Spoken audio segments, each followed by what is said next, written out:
Mestre ensinando e mestre aprendendo. Primeiro foi a dos olhinhos, que ele fazia tudo com os olhinhos furados, que ainda essa dele assim. Quando ele viu, aí ele disse, ai meu Deus, como tá bonitinho. Como foi que vocês fizeram esses olhinhos? Tinha gente que dizia que era um olho de piaba que a gente arrancava e botava no olho do boneco. O pessoal que estava olhando. Aí eu disse, olha, Otávio, isso aí, depois da gente fazer esse buraquinho assim, pega uma bolinha de barro, coloca no mesmo buraquinho e quando vai pintar, pinta de branco e depois faz como fosse a palpilha do olho, a menina do olho, de preto. Mas ficou bonitinho demais. O Vitalino viu as minhas peças tão pintadinhas, porque naquela época pintava com o dedo assim, onde o dedo não cabia, ficava sem pintar.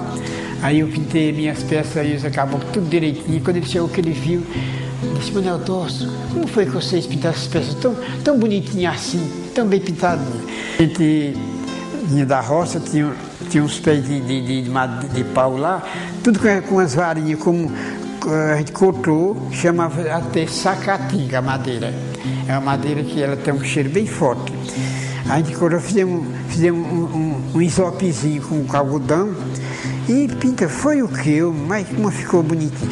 Foi duas coisas que eu, como aluno, ensinei a ele como mestre. Permitiu que outras pessoas no Brasil sentissem isso, ele conseguiu transmitir isso para outras pessoas.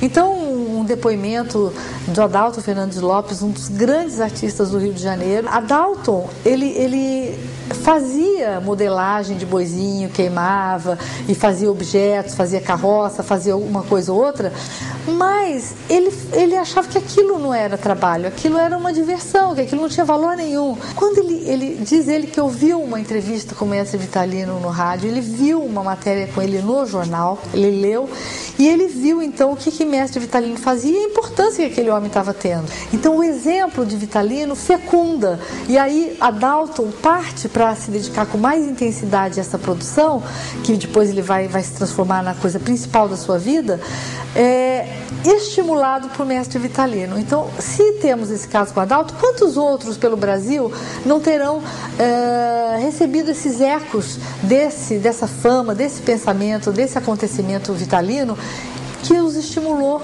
para seguir adiante, criando e fazendo da sua vida, da sua passagem nesse mundo, uma passagem marcada pela arte e pela criação de uma obra. Do meu coração, ai que fala no inogeno, ai cobre do peito, fala morena bonita, educado quem é bom, fala Sebastião Luiz, fala Luiz e Bastião. Essa riqueza que ele deixou não é só para a família, essa cultura do nosso Pernambuco, quantas famílias vivem hoje da cultura. O mestre Vitalino, nós temos como, dentre os artistas populares, o principal, né? É o baluarte mesmo, é um artista que fez uma história, que criou praticamente uma comunidade, que é o Alto do Moura, e que deu nome a uma cidade, a Caruaru, e além disso tem uma expressão internacional. Ele é um indivíduo que, pela sua criação e pelo seu espírito de doação, deu emprego a mais de 500 famílias, a um lugar que hoje é o maior centro latino-americano de cerâmica que existe, que é Caruaru. Então, é o que a gente pode avaliar o poder de um indivíduo, não é?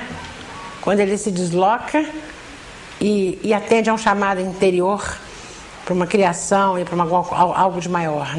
Me impressionou a quantidade de artistas, praticamente, não sei, 90% do Aldo Moura faz cerâmica, cerâmica figurativa. Cada casa que você passa tem lá uma pessoa com a sua mesinha, seu bolinho de barro, fazendo aquelas bonecas. É um negócio surpreendente. De manhã à noite as pessoas estão conversando e é um tipo de trabalho que você conversa, você interrompe, você atende as pessoas, o filho chega, você atende também.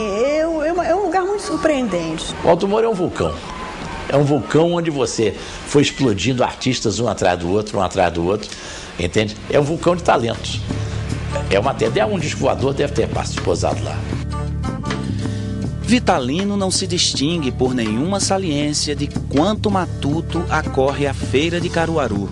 baixo e franzino, a cor baça, a pele áspera e queimada de sol, face avermelhada, flácida e reluzente, os olhos injetados de quem gosta de cana, cabelo à escovinha, fino e ralo dos brancos do agreste, bigode aparado, raso, roupa de algodão grosseiro e chapéu de massa redondo aplicado a prumo na cabeça, fala mansa e respeitosa, pontuada de exclamações concordantes. Nhosim, pois não, perfeitamente, muito bem, obrigado, católico tradicional e devoto do Padre Cícero. Assim é mestre Vitalino.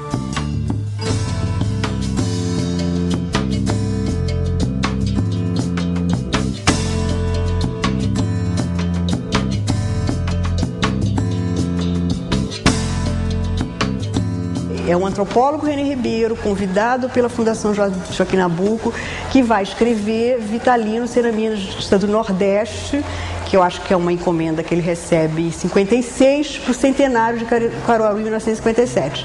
O livro do René Ribeiro instaura a ideia de autoria do Vitalino com uma obra com fases, com inscrições de estilo, com marcas em que você possa distingui-las de outros. E teve uma frase que ele fez para papai, que é assim, uma coisa que papai repetia muito, que dentro da minha cabeça ela está extremamente marcante, que eu assisti, que era: Doutor René, eu não tenho a roupa, mas sei como vestir. O não ter a roupa e saber como vestir significava que ele estava tentando dar uma projeção de que ele saberia adentrar a um local se comportando bem.